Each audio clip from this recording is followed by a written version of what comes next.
Tantor Audio presents Nothing But Time by Angeline Fortin. Narrated by Antony Fergusson. 1. ISIS Science and Technologies Facility, south of Oxford, England.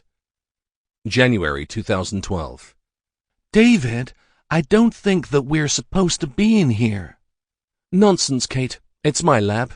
I can come in here whenever I want to. Let me rephrase then. I don't think I'm supposed to be in here. Kate Kallastad returned, as her date continued to pull her along by the hand, pausing only to swipe his facility ID card through the wall-mounted scanner, prompting yet another door in the restricted section of the Rutherford-Appleton laboratory to slide open with a beep of welcome. I don't have the clearance for this sector, and you know it. The Rutherford-Appleton Laboratory, or RAL as it was called, was a research facility funding projects in everything from nanotechnology to orthopedic implants. It was probably fair to say that half of the facility had no idea what the other half was up to. Most certainly, in many cases, they weren't authorized to know. Some projects under government funding were simply classified as outside of one's pay grade. Dr. David Fergusson, Kate's date for the night, worked in a high-security quantum physics division of the RAL's ISIS lab in Oxfordshire. That was all she knew, and Kate was completely comfortable with that, having been lectured thoroughly on the rules of the lab when she'd begun her job at ISIS just 6 months before. Her work was in another, less secure sector in biomedical chemistry, with the team currently working on cures for any number of viruses, including meningitis. While her team's project was well funded by WHO, the World Health Organization, Kate knew the dollar value of hers was no match for David's, even though she had no idea what he did. The nature of his work was deeply classified, and this field trip into his lab went way beyond typical first-date confidences. These were the "so where are you from" moments in dating, not the "I have a major revelation for you" ones. Kate hadn't been in England for long. She was an American, newly hooded with her master's degree in biochemistry from MIT, and just starting her first big job. She was focused on her career and success, for herself, her team, and their project. Because of that focus, she knew almost no one in England beyond the few friends she had made at work, and David, who she had met about 4 months before while having lunch with a couple of mutual associates. He had expressed an interest in Kate right away, but she had put him off, citing her new job and responsibilities. However, he'd been persistent, repeatedly asking her out. Her new co-workers and friends had added their voice. They all agreed Kate needed to get out and get a life outside the lab and her studies. They wore her down, and eventually Kate had agreed. What would it hurt anyway? Dr. Fergusson was perhaps 8 to 10 years her senior, but pleasantly handsome in a lean, British fashion. With his wavy blonde hair and crisp accent, he was attractive in that English way that appealed to a large majority of American women. To her surprise, the date hadn't been too bad. They had a nice dinner at a curry house, an Indian restaurant, on the London Road in Oxford, where Kate had found a nice flat to rent, not far from Oxford's campus, where she spent her free hours doing research toward her PhD.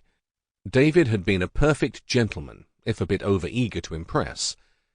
He had droned on and on about his achievements and awards until Kate had finally asked him what other things he liked to do.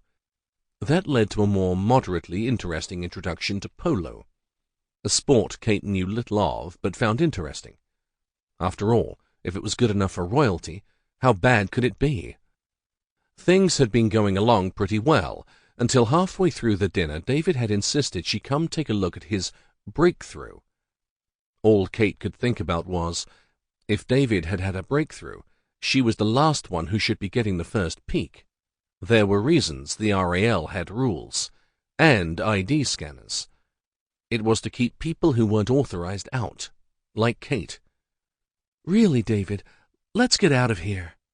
No, he insisted, still pulling her along behind him, his hand tight about hers. It's just through here, and it's so thrilling. You must see it." "David, I don't even know what you're working on," she reminded. "And I'm sure I'm not supposed to. Won't you get in trouble for showing me?" "They needn't know. It'll be our secret. I wanted you to be the first to see it, Kate. I've been looking forward to this moment, and the timing is just perfect. Don't you agree?" He shot her a smile as he swiped his card yet again at a door with his name on a plaque next to it. David's lab was a tidy space, large and open, all gleaming white walls and stainless steel. Everything had a place, and it was all where it was supposed to be. Clearly he leaned toward the anal side of cleanliness, Kate thought, as she tentatively looked around the lab. His words about sharing the moment with her had given Kate a bit of an unpleasant chill, and, for the most part, she just wanted to go home.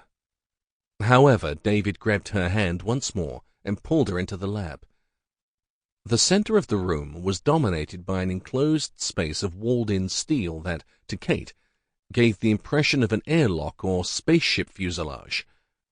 A room within the room. The door had a locking mechanism similar to one aboard a submarine or on a bank vault. It was standing open, and that was where David was towing her. Realizing his intention, Kate stopped mulishly in her tracks, pulling him back with both hands. "No, David, I don't like this." "Fine," he relented, a frown marring his normally handsome face with childish petulance. "Let me tell you about it first, then. Are you familiar with wormholes?" "Sure, Physics 101. Kate shrugged, beginning to think that David worked more in science fiction than straight science. "A bridge through space-time. The Einstein-Rosen bridge first dreamed up back in the 1930s, proposing that space and time were not flat, but in folds, and that, rather than traveling around it, you could sort of go through the middle of the folds, thereby getting across space faster. But David, that's just science fiction. Theory, it's not real." "Au contraire, my dear," David returned with a smirk of superiority and a hint of condescension in his English tones. "Scientists have been working on this idea for generations. We know that it is possible. We just haven't figured out how to do it yet. But, Kate, I figured it out. I found the key. I'm going to be famous. Look." David pointed into the chamber where a device that looked suspiciously like a nuclear bomb sat on the floor. About 3 feet long, it was shiny steel, largely tubular with 4 rubber-tipped legs that kept it stable. It reminded Kate of one of her grandpa's cigar tubes, only much bigger and infinitely more menacing. On either side of the tube, large metal panels stood upright like sentinels on guard. From the ends of the tube, thick wires snaked across the floor before connecting to the panels. Other cables led to a laptop that was sitting on a nearby table. David was already typing something into it as he began his lecture. "Like hundreds of physicists around the world, my sector has been funded for years to develop a viable wormhole technology."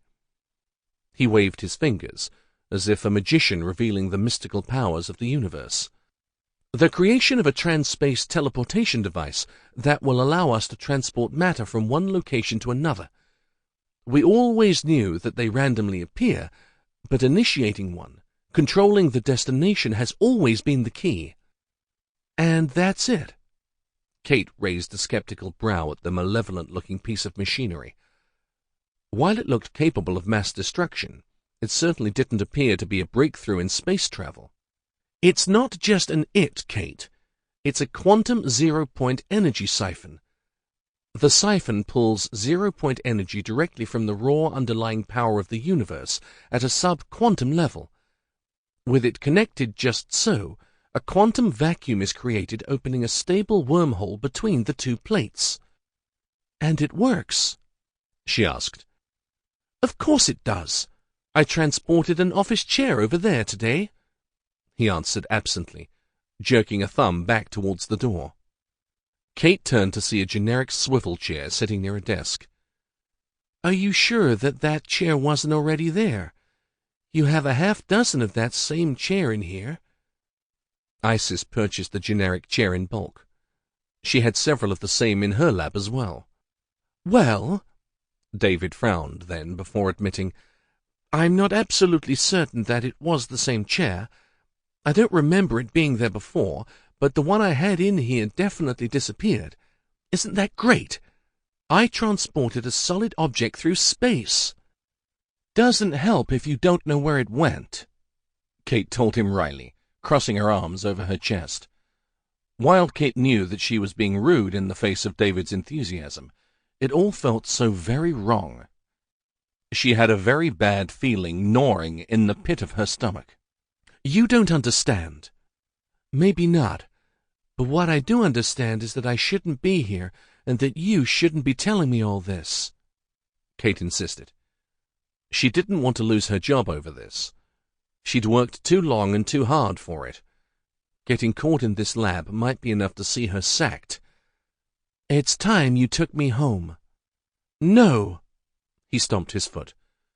If you'll just let me show you. I don't want to see it, David, she repeated. I don't have the clearance for this. Look, look. He pushed another chair between the two plates and raced back to the laptop, punching in one last command. I'll send it over to Dr. Rainey's office, he announced as he hit the enter key with definitive pleasure. The machine did nothing. It emitted no sound, no light, no lasers.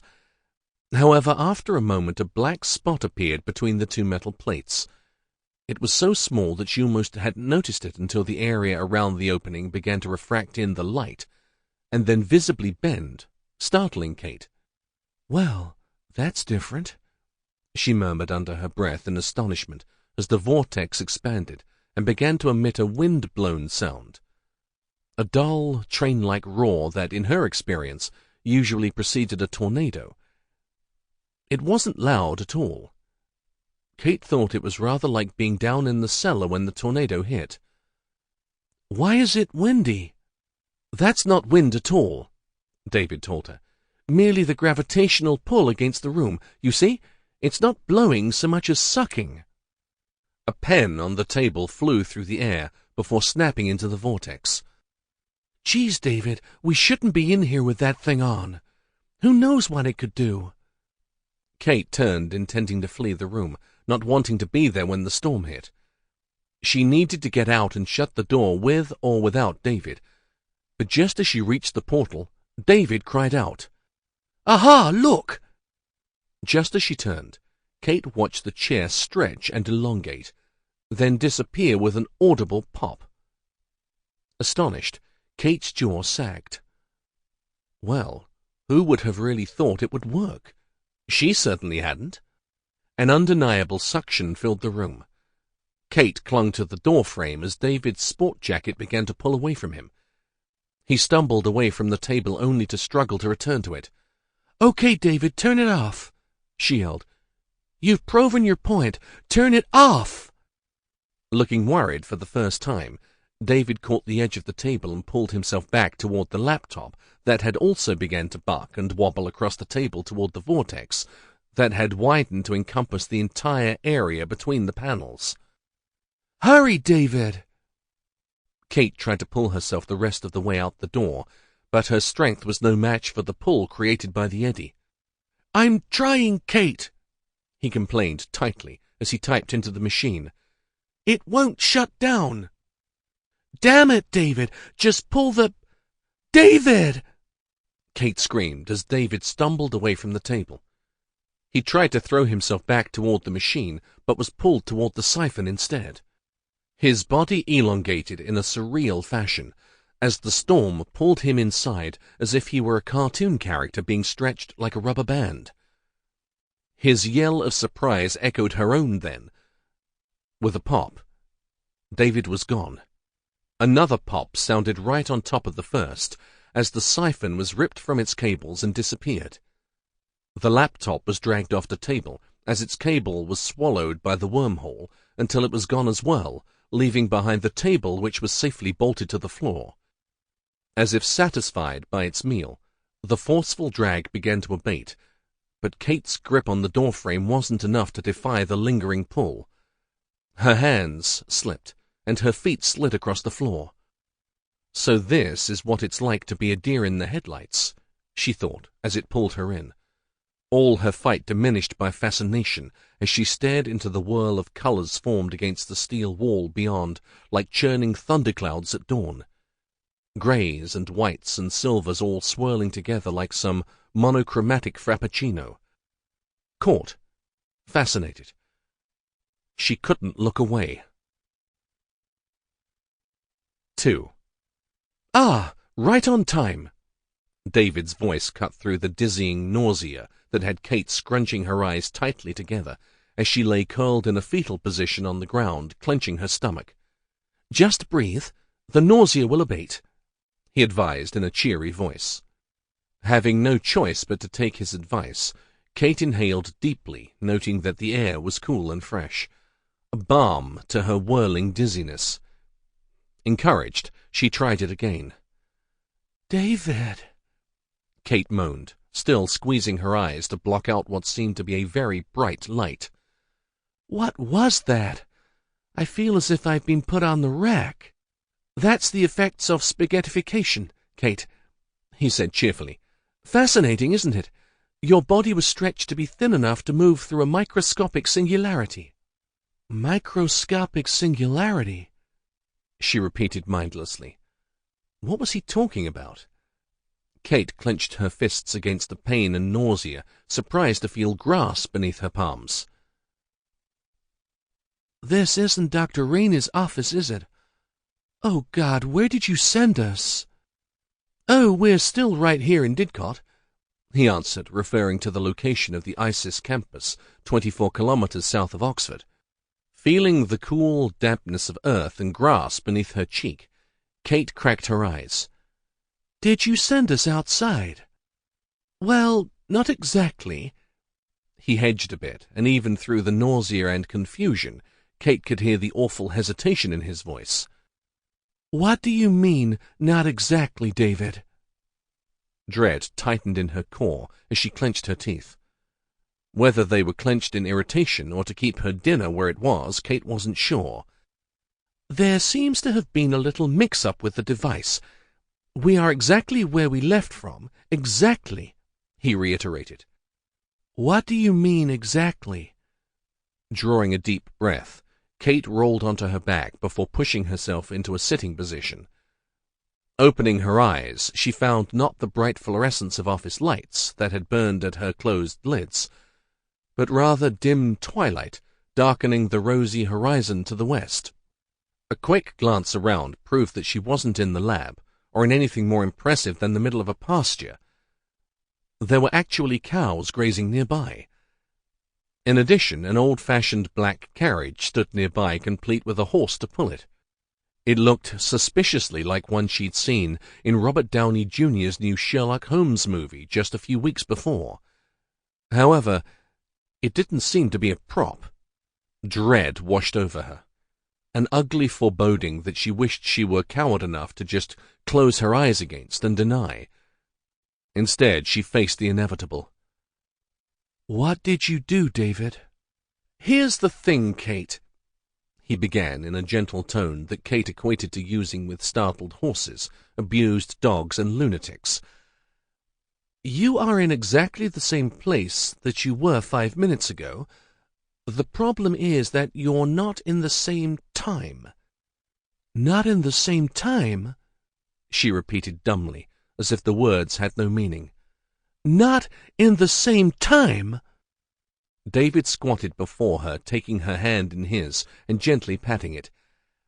"It seems that my device didn't necessarily travel through space itself as it did through space-time.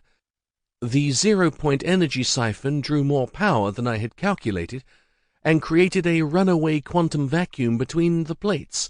This, in turn, created a microscopic singularity spinning at near light speed that manifested itself as a wormhole, which I expected, of course, bridging 2 points in time and space rather than space alone. Though I had anticipated that any object set between the plates would be sent through, the gravitational pull of the microscopic singularity grew when it wasn't immediately shut down. It drew me in and, I gather, even ripped the siphon from its cables. I had hoped that the singularity would immediately evaporate after that, but since I could not be certain, I knew I had to wait for you to get here, just in case." Kate lay stunned on the grass, trying to absorb the nonsense David had just spouted. "In English, please. A time machine, Kate. I've created a time machine. Isn't it wonderful? Can you imagine the awards I'll get for this? Maybe even the Nobel Prize in Physics next year." "What?" Kate questioned, locked still on the statement that came before all of his self-glorifying ramblings. "What do you mean, not in the same time, David? A time machine? We've traveled through time, Kate." He beamed at her. "Isn't that exciting?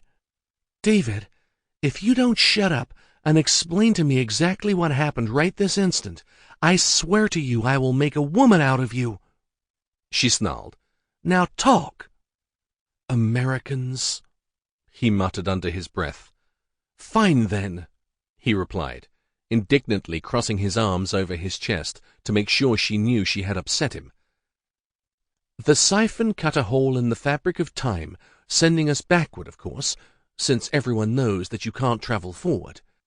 Instead of measurements of distance, the siphon calculated days and years.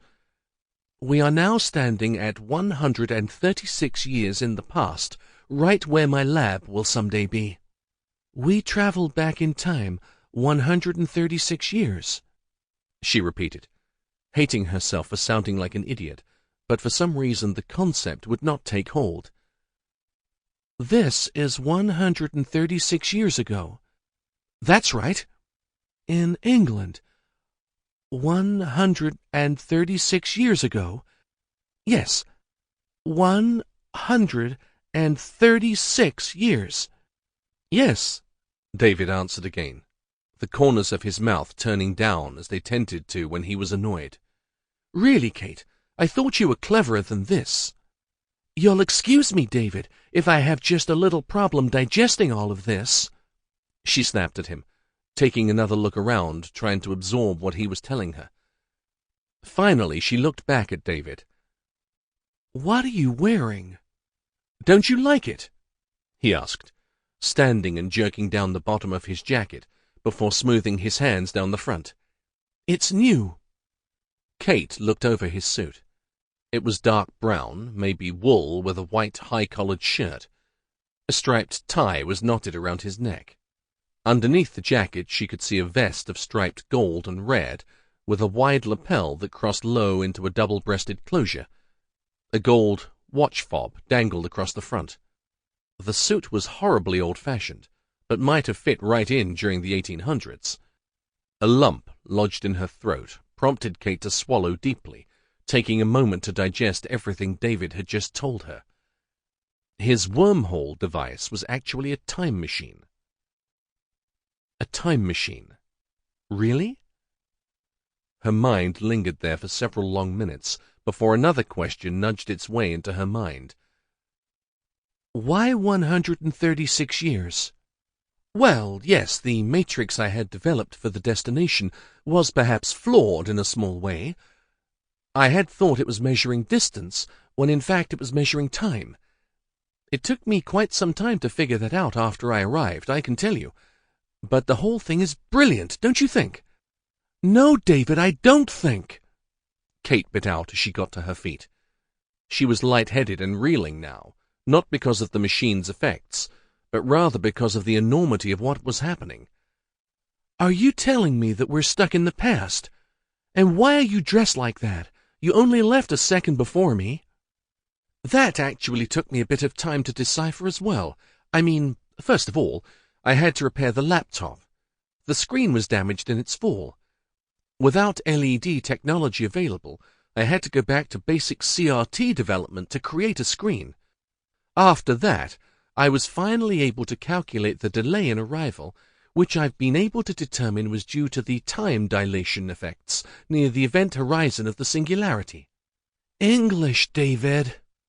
Goodness, Kate, you are a scientist. I'm a scientist with a colossal headache," she returned. "Boil it down for me. Those items entering the wormhole arrived here at a time difference exponentially larger than the difference of when they fell into the wormhole," he told her. "Is that simple enough? The pen and chair arrived first, I imagine several months before since I haven't seen them. That was probably the actual computation of distance in the device. Then I arrived," he explained. "Even the siphon itself, which entered the vortex a split second after myself, arrived days after I did. But never worry, Kate, I can get us home." There was no denial in Kate at all.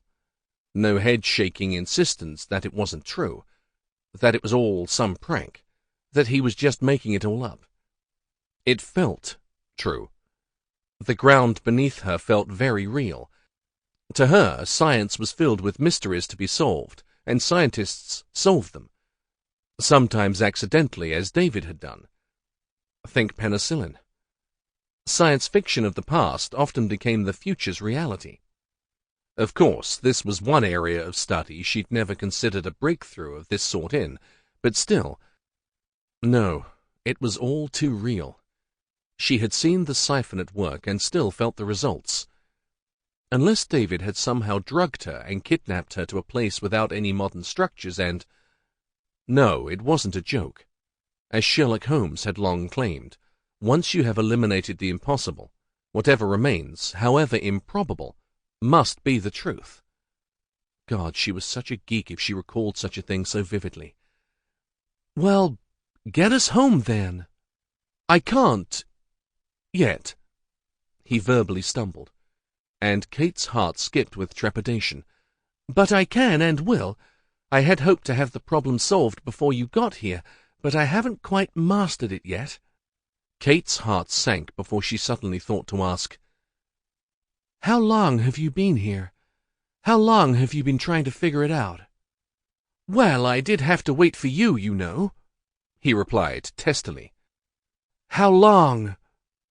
she bit out, having taken all of David's superiority that she could hold. 349 days, 4 hours and... He checked his watch. 38 minutes, give or take. It surprised me at first that it wasn't still December when I arrived, as it was in our time, but rather May in the spring air. You've been here for almost a year. Kate drew back in shock, her mouth gaping like a landed fish for a few moments as she digested that bit of information. How is that possible? It's rather interesting, really. As I mentioned, delay in entry was exponential upon arrival. Every 60th of a second of delay on entrance to the singularity at our end amounted to a difference of approximately 1 day on exit. This was obvious from the arrival of the machine, and I calculated, given the rate of pull from the vortex and your position in the room, that you would be no more than 5 to 6 seconds after me, which brought me here tonight," he finished triumphantly. "So you came here tonight, this single night, to get me?" "Well, actually I did arrive earlier in the week in case my calculations were off, and planned to stay the week as well," he admitted. "Couldn't have you standing around wondering what had happened, eh?" David chuckled merrily at his own wit. "Oh, yeah." Kate wrinkled her nose, feeling an unaccustomed nastiness welling up inside of her. It was one thing to be stuck in the past, but quite another to be stuck there with someone who considered it all a good thing. "I feel so much better knowing that you screwed up and sent me back in time rather than standing around wondering about it. What a relief. So what now, Einstein? When do we go back home?" "Now, Kate, you're being a bit snippy, don't you think?" he complained in petulant tones. "Under the circumstances, I think I'm allowed a few moments of snippiness, don't you think?" she snapped back. A wave of panic washed over Kate as reality settled in. She didn't want to be featured on a reality channel episode of When Science Experiments Go Wrong. Dr. David Fergusson had sent them into the past. Quick arithmetic put the year at 1876 or so, and Kate was not an old-fashioned girl. David needed to get them out. Now. When? When can you get me home? I'm working on it. Sample complete. Ready to continue?